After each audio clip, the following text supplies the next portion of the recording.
Hello, good morning or good evening, depending on where you are. I know some people will be watching in Australia and New Zealand. So welcome to episode 199 of Learn with Lorna. This will be looking at the Christie and Ferguson Solicitors collection. My name is Lorna Steele McGinn. I'm the Community Engagement Officer with the Highland Archive Service, which has 4 archive centres in the Highlands of Scotland. So we look after historic documents and some current documents in our centres in Inverness, in Fort William, in Portree and in Wick. This series is brought to you by High Life Highland at no cost to the viewer.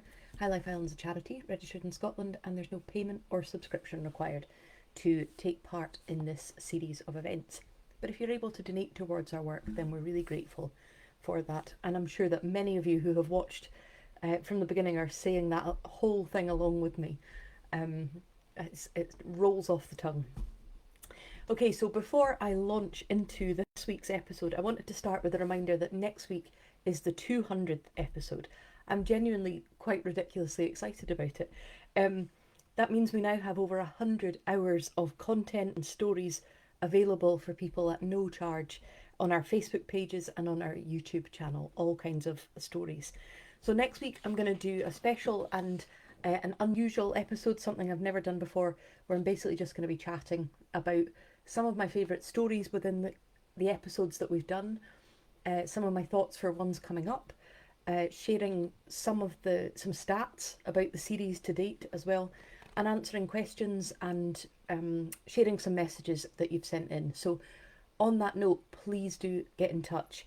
I know we've already had people emailing things in, we've already had people sending them on Facebook or speaking to me in person about them as well. So please do, if you've got thoughts on specific episodes, on the series as a whole, any questions about how it's put together or why we do certain things, then please do get in touch with me and I'll answer them next week. And please also do share that and join us next week for that kind of casual and chatty episode, which I'm, like I say, disproportionately excited about. Okay, so that will be episode 200 next week, but we're not quite at that yet. We're looking at episode 199 at a very popular and well-used collection held at the Skye and Lochailsh Archives, the Christie and Ferguson Solicitors papers. So thanks to my colleague Catherine for sending me some notes for this episode. Now, I've said previously how much I like a solicitor's collection, and it's just because they are so diverse.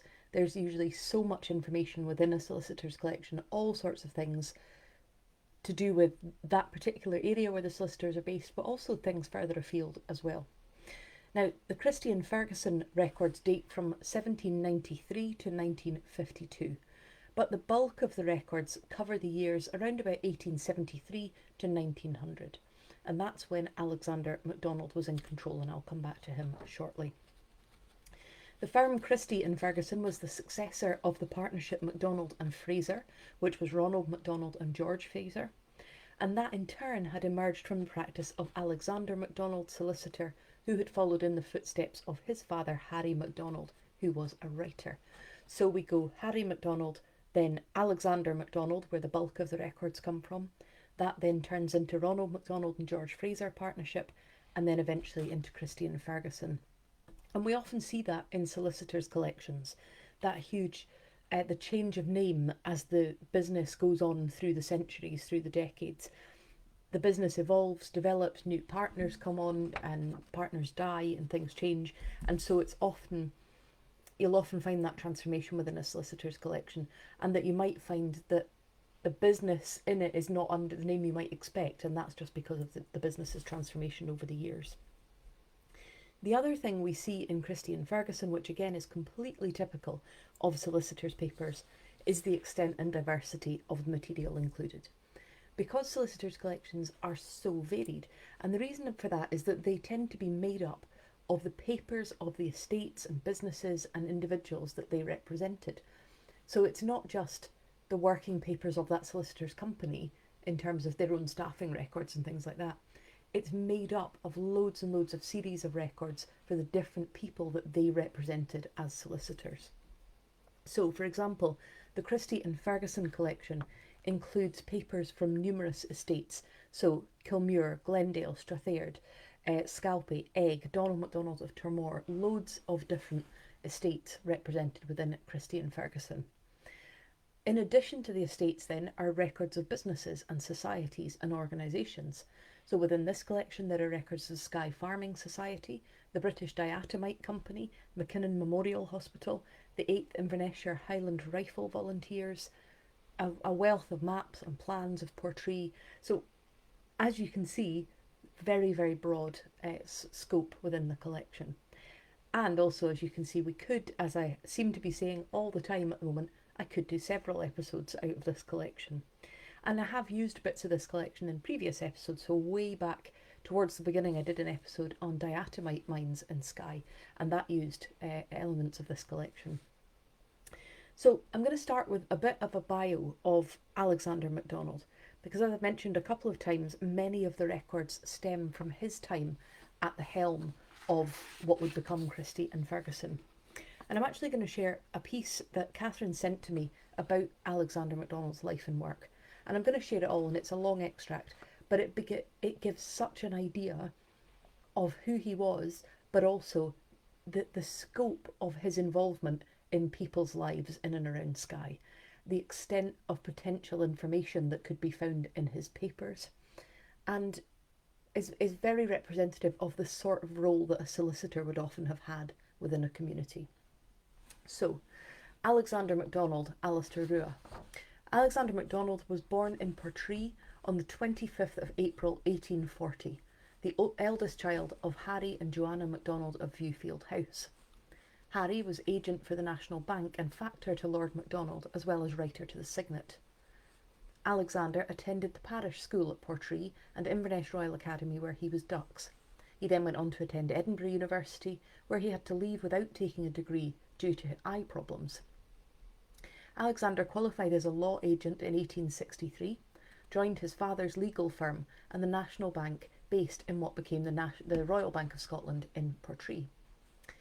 Alexander married Jessie MacLeod from Scalpay and Harris, and they lived in number 1 Beaumont Terrace. So far a little bit of family background. In 1879, he became the third member of his family to serve as factor to Lord MacDonald. Alexander's evidence to the Napier Commission in May of 1883, if you're not familiar with the Napier Commission, there's a Lorna about that, his evidence tells of the number of public offices Alexander MacDonald held, and several questions were posed as to whether he had an undue influence on public life. The MP Charles Fraser Mackintosh asking, "Am I wrong in saying that in that population of 17,000, more than 15,000 are under you in one form or another?" And his reply was, "In my experience, they have been above me." Excellent reply. So some of the things that he held, as well as being a local solicitor, Alexander MacDonald was factor to Lord MacDonald, factor to MacLeod of MacLeod, factor to Fraser of Kilmuir, factor to MacDonald of Scabost, factor to McAllister of Strathayard, agent for Captain MacDonald of Waternish, proprietor of the Treslin Estate, National Bank agent. So, as I say, it really gives you an idea of how, well, as that question said, how many people were underneath him, not that he liked that phrase. Alexander was Skye's only lawyer for many years, the principal collector of rates and taxes, clerk to 6 school boards, member of 7 parochial boards, and captain of the Skye branch of the Inverness-shire Volunteers. He also held several other offices, such as secretary to the Skye Diatomite Company, formed in partnership with his brothers John and Harry in July 1886 for the mining and sale of diatomite. In one way or another, Alexander had direct influence over 85% of the island's population. It is no surprise that in Inverness Sheriff Court during the proceedings against the men of Braes, their solicitor, Mr. Kenneth MacDonald, described him as the uncrowned King of Skye. It's said that Alexander was very diligent and hard-working. He employed 7 clerks in his office and was often to be found working into the early hours of the next morning. Everything that he did was done to the letter of the law. He held strong views about crofting life on the island and said that he had a high regard for crofters as fellow countrymen and, on the whole, a good moral people. And it was noted that none of his own tenants made any complaints to the Napier Commission. He believed that the subdivision of crofts should be made illegal. He said that the tenant has a son who marries, and then the croft is split, and then split again, and then they're too small as they are, and making them smaller and smaller means excessive cropping that leads to soil deterioration.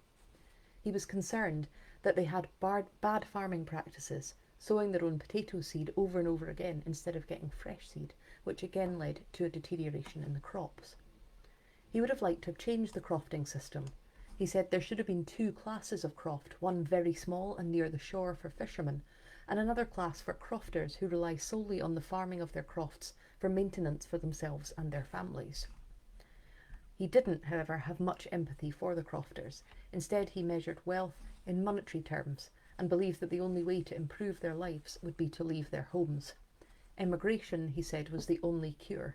A class of skyman as I belong to myself always go abroad and generally succeed. Crofters should try the same. He was also asked if people are rather in the way of the sheep, and he said that's one way of putting it, but another and a practical way of putting it is that the crofters could not pay the rent that the taxmen pay. The one is the sentimental, and the other the practical way of putting it. In his later years, he was joined in business by Ronald MacDonald, the son of a crofter from Glenhinnisdale. Alexander resigned from his factorships apart from Strathaird in 1886 and passed away in Hastings in 1899 at the age of 59. He is buried in Portree Cemetery with his wife Jessie. So, as I say, a long reading, but just important, I think, to see the range of his activities and the level of potential influence, and therefore the level of potential information within this collection. And as I've said before, when I've looked at people like that, I read those sorts of things and then I go, I'm just not doing enough with my life. Imagine having all of those jobs and all the school boards and all the members of different communities and things. It's quite extraordinary. Okay, so what then is in the Christie and Ferguson collection, or within those many series that I mentioned within the collection? Well, if we take the Kilmuir Estate papers as an example, these are some of the most frequently used papers within the Christie and Ferguson collection. The Kilmuir Estate in the north of Skye was purchased by Captain William Fraser in 1855, and he bought the estate from Lord Macdonald, the trustees of Lord Macdonald, who at that point were in some financial difficulties. And after purchasing the estate, as was quite common with landlords at the time, Captain Fraser spent about half a year at his mansion house, in this case in Uig, and then the other half of the year elsewhere, and that becomes very relevant. But he spent, like I say, about half a year at his mansion house in Uig until it was swept away by a catastrophic flood in 1877. And you might remember me telling that story previously. It's a very evocative story of what happened when the house was washed away, and what happened to the corpses in the graveyard. But in 1876, the Kilmuir estate had been revalued, resulting in a huge increase in rent for the tenants, and consequently a fight back against absentee landlordism and landlordism in general. And the Kilmuir estate records include rental records giving details of every tenant who lived on the estate, and also correspondence about the response of the crofters in Valtos about this huge increase in rents. And the crofters in Valtos were the first to take direct action against their doubled rates. Here are some thoughts from Catherine on this subject. In 1881, the Valtos crofters gave notice to their landlord, Captain Fraser, that they would no longer pay his high rents, and they defiantly refused to pay the increases. Fraser's threats of evictions were simply ignored by the crofters of Valtos. A collection of over 100 unopened rate assessments were returned to Alexander MacDonald with the message refused by addressee. With rent strikes enforced by the crofters, this resulted in parochial and school board rates remaining unpaid. The Crofters' War features heavily in this collection. By 1884, we've had the violent clashes during the Glendale Uprising, the Battle of the Braes, Royal Navy gunboats such as the Jackal landing a troop of Marines at Mainish Pier in 1883. The Napier Commission had concluded its interviews and had proposed new conditions for the crofters. So we start to see how things are escalating, how the crofters are refusing to pay these very dramatically and disproportionately increased rents. So if we look at the Garifad Park incident 1884, trouble arises in the spring of 1884 over an enclosed grazing of about 40 acres, Garifad Park, also called Staffin Park. Fraser had enclosed this in 1870 and immediately leased it to Alexander MacLeod of Scudborough Farm. He was considered a bad neighbour by the crofters because the dyke separating the park from the crofters' grazing was not kept in good repair. MacLeod's sheep and cattle often strayed into the park grazing. In April 1884, around 60 yards was knocked down, rumour spreading that the Garifad people intended to seize the grazing, land occupation being a tactic of resistance used in Glendale. Alexander MacDonald, as the factor, urged the estate manager to rebuild the dyke and encouraged priority to be given to employing watchers at night to prevent a repetition of the dyke breaking. And we see that through the collection. We see evidence of the crofters taking a stand, but also, again, we see evidence of Alexander MacDonald's advice that they should put a night watch, or the estate should put a night watch on to protect this dyke from being damaged or destroyed by the crofters. So there's letters such as this from John Mackenzie, the estate manager. Tower, Uig, 15th of May 1884. Sir, I beg to report that John Mackay Staffin called here this evening and reported to me that some more of the Garifad dyke was knocked down last night, and that John Lamont's windows were all smashed in, and that William Ferguson will not go to watch along with Neil Mackenzie. I will go tomorrow to see the dyke, but very unlikely I will not get any person to measure the dyke with me. Mr. MacLeod of Scudborough was at the east side yesterday. He was in a great rage against the tenants. Whatever is the cause of the feeling was fearfully high against MacLeod, very likely caused much through the minister and the schoolmaster. He goes on to say, as I was coming home last night, I met at Stenshall John Macpherson, Glendale, and MacLeod the shoemaker, here going to address a meeting of the tenants, and McCallum, the Waternish minister, is expected here today to address a meeting. I think in the event of getting a person to watch the dyke at night, that the police ought to do it.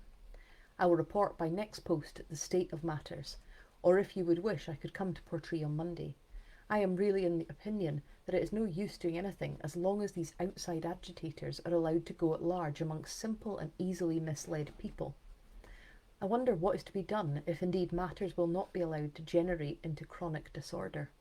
I'm beginning to think that our government is never to take action, and has in this respect at home and abroad done and left undone such duties as no previous government has hitherto allowed itself to drift from or into. Such lax ruling will end in disorder and disaster, and will ultimately be discounted to be the most cruel in its effect. Waiting your instructions. So the crofters have damaged the dyke. They don't want the dyke to be there. It's taking away their access to something, and so they've damaged this dyke. And so MacDonald's advice is to guard the dyke, rebuild it, guard it, protect it, keep the crofters out, keep the landlord happy. And the next day, Mackenzie wrote again to Alexander MacDonald to say that he and MacLeod Scudborough had decided that the best course of action would be to mount a secret watch, which Alec McKinnon of Stenshall took that job on, telling nobody. It says nobody knows that there will be a secret watch kept. The constable, apparently, was too afraid to watch, frightened that if he was seen to be taking that side, his house would be destroyed by the local crofters. Someone else said that they were now afraid for their lives and that they would not rebuild the dyke. And indeed, when you look through these papers, you can find that they struggle to find anybody who will help rebuild this dyke that has been destroyed. Mackenzie concluded in his letter to Alexander MacDonald, my own opinion is as long as these agitators continue to go around among the people, there is no use in attempting to rebuild it. That only sets another spark to the fire. And the tactic of continuing to graze cattle on land which had been they had been barred access to was happening elsewhere, as this letter indicates. I'm quite confident that this continual allowing of the cattle has done more mischief than anything I have known since I came to this island. I am not saying this without reason. The Brogig people now thereafter to put their cattle on Sartle Hill, and in Kilmuir they are to put cattle on Lochsey, and I have no doubt that all of this arose from the Garifad people being allowed to go on grazing their cattle at the park without check or threat. The Reverend MacCallum was to address the meeting on the land question. I was told that it was to be decided last night on the advice of MacCallum whether or not they would take forcible possession of the hill pasture. So you can see within this solicitor's collection this evidence of the upheaval that was to absolutely subsume life in the island at this time. If you want to find out more about the Crofters' Wars, the Valtus Crofters, the Battle of Braes, the Napier Commission, then please do go back, have a look at previous Lornas, but also check out on our website the Battle of Braes exhibition, which gives you all the context of what happened in the build-up to the Crofters' Wars, what happened, and then what happened subsequently as well. So we can see that the estate records in Christie and Ferguson can provide evidence of some of Skye's most formative, most dramatic moments, events which impacted the lives of thousands of people, both at the time and subsequently. But there are also other stories within this collection, other stories, other lives within Christie and Ferguson. You might remember me mentioning a few weeks ago in the episode on County Clerk's papers, the petitions and complaints from around 1915, where people were writing about the irregular and insufficient postal service to the islands, the problems this caused, the unfairness of the islands having such a poor postal service, but particularly the impact this was having during the First World War on serving soldiers. So a similar thing can be found within Christie and Ferguson, but from about 40 years earlier, where they're still discussing and debating and petitioning about the problem of receiving adequate postal services in the islands. This is within the papers of MacDonald of Tormore, letters between MacDonald of Tormore and the GPO in Edinburgh, the General Post Office in Edinburgh. So again, you can see that this is something else, that Alexander MacDonald has a finger in all these different pies. Acting as factor for Lord MacDonald, Tormore was trying to get the postal service from Broadford to Isle-Oronsay extended from 3 times a week to 6 days a week. And a letter from A.M. Cunningham, Surveyor General of the General Post Office in Edinburgh, dated from the 18th of June 1877, estimates that the cost of increasing this service, if they were to do it by cart, it would cost around £140 a year extra. If they were going to do it by mounted messenger, it would cost £119.18 and 6 a year additional. Or if they used a foot messenger for the last bit of the delivery, the journey would cost 16 shillings a week extra. And the GPO goes on to note that it is not going to pay these additional costs, and that those who are requesting extra deliveries for these areas can foot the bill themselves if that's what they want. But if we move forward a few years, we can find that the expenses were not always paid. So the service did extend, but those fees weren't paid. So there are several letters from the Surveyor General of the GPO demanding payment, and the response from Donald MacDonald of Tormore says this. Dated on the 25th of June 1880. Sir, your letters have been forwarded to me from Park House, Nairn. I'm sorry to cause trouble, but I consider the treatment of the post office so very unfair that I will not pay my share of the sum demanded until I am compelled to do so. And I should have no further satisfaction than to have the facts brought fully before the public. I will take every means to resist payment until this matter is decided in court. I will feel obliged by your ordering a copy of the guarantee bond to be forwarded to me. I've said this so many times over the years, just how some things reoccur again. So just this reference to the trying to get this out in the light about what's happened within this organisation.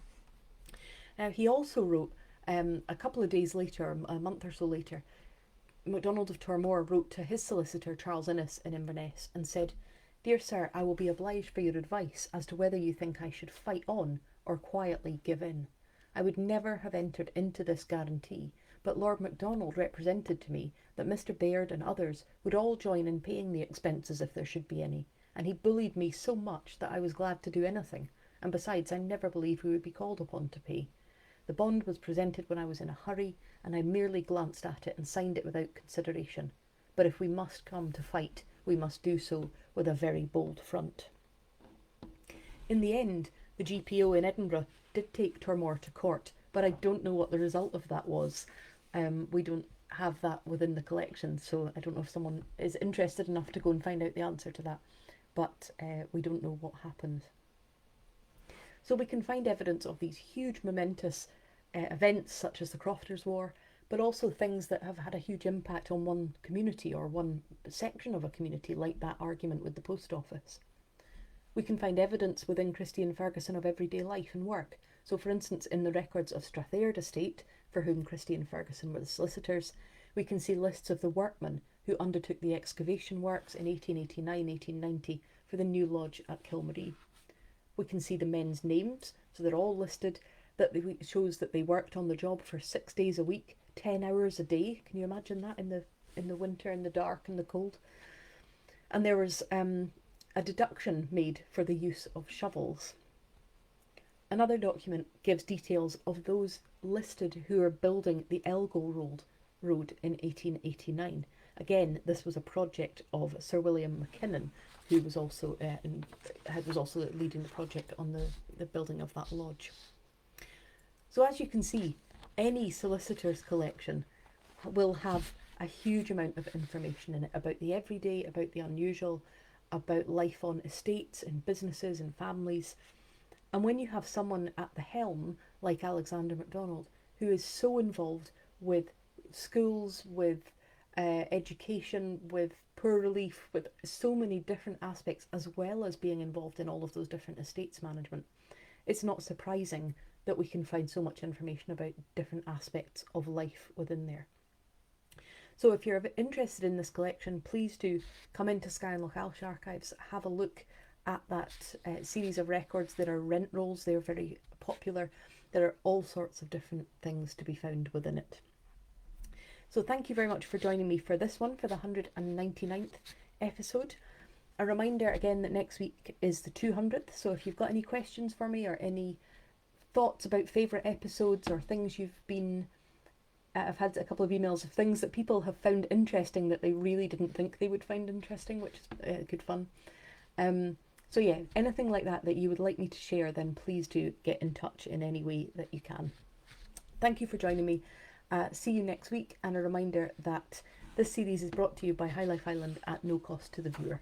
High Life Highland is a charity registered in Scotland, and there's no payment or subscription required to take part in this series of events. But if you're able to donate towards our work, then we're really grateful for that, and I will look forward to hopefully seeing you all next week. Thanks.